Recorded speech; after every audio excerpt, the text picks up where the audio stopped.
Welcome to Parshah Power. This week's Parshah is Eikev, the third portion in Dvarim. The Parshah says, V'hoya Eikev tishmun.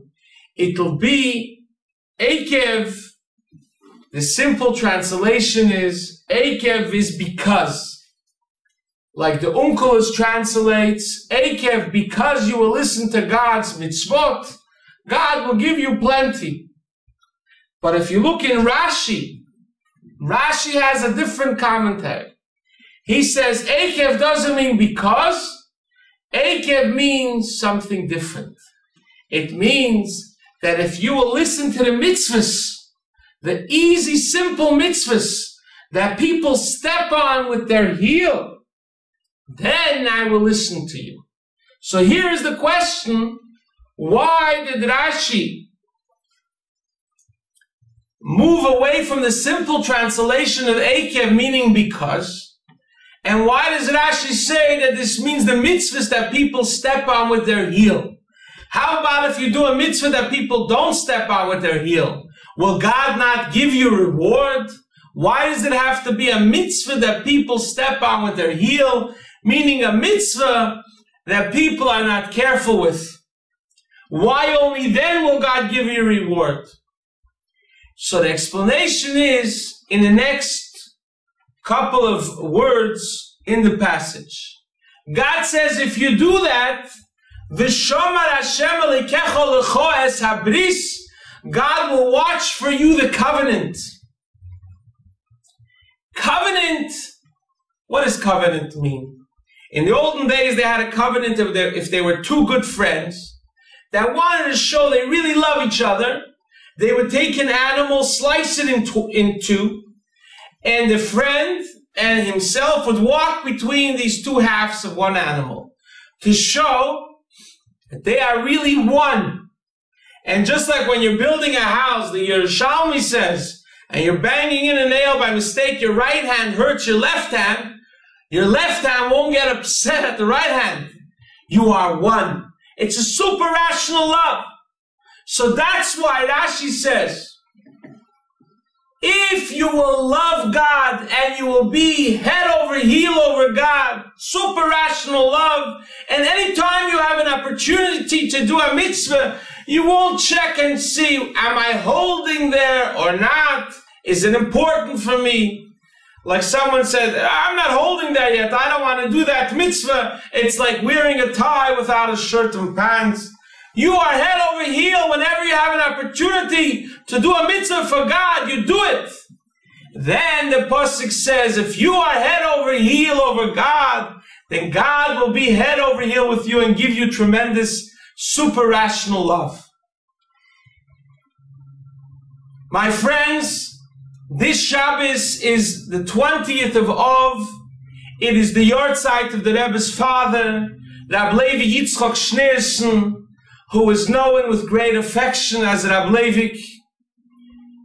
And he passed away about 66 years ago.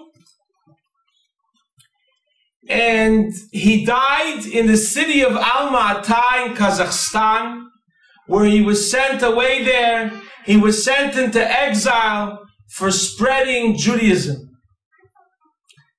for upholding the rabbinate and helping Jews observing the Torah mitzvahs. And he died over there in Alma-Ata on the 20th of Av. Here was a man who had tremendous love for God. He was a great Kabbalist and a great genius. And he had awesome love for God. And he knew that the KGB were watching him. And he didn't care. He fought them with great strength and belief, with great love to God. When they asked the rabbis to sign a letter that the communists are treating the Jews well, he was very vocal. He said, I'm going to tell America, we're going to tell London and France that you are not helping us observe the Torah mitzvahs. And we celebrate his yahrzeit, his commitment, his tremendous commitment to God. We celebrate this Saturday. There's an interesting story told. When Ableivik was in Alma-Ata, the living quarters weren't so comfortable. You had a couple of families living in one little apartment. His wife, Rebbe Tzimchane, came to join him. And she brought him a Tanya, the holy book of Tanya, the Bible of Hasidic philosophy, and the Zohar, and some other couple of books that she could bring with her. Rebbe Tzimchane then went and cooked some tea bags and made ink and gave him a pen so he should be able to write. Every empty spot that he had around the Tanya, he filled with notes around the book.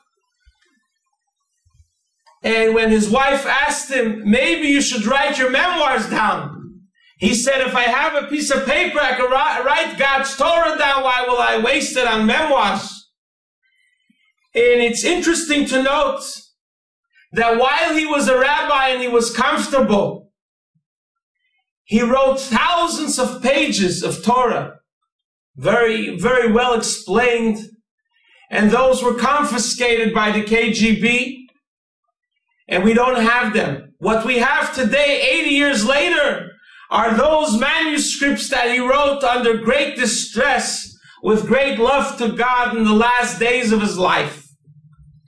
The Rebbe would every Shabbos, every Saturday, take one or two lines and try to explain him, and said, my father didn't have enough paper, so he relied that we will go deeper and deeper into the concept that he was beginning to explain. So what we learn from this, that we shouldn't wait till we're comfortable and everything fits and we have everything we need to serve God, but we should be in love with God head over heels. And whenever we have an opportunity, even though it's difficult, we should study Torah. And that may be which will help us and sustain us and our children and our grandchildren to go in the way of God. So I want to wish you a wonderful Shabbos and a nice Parshah Eikev.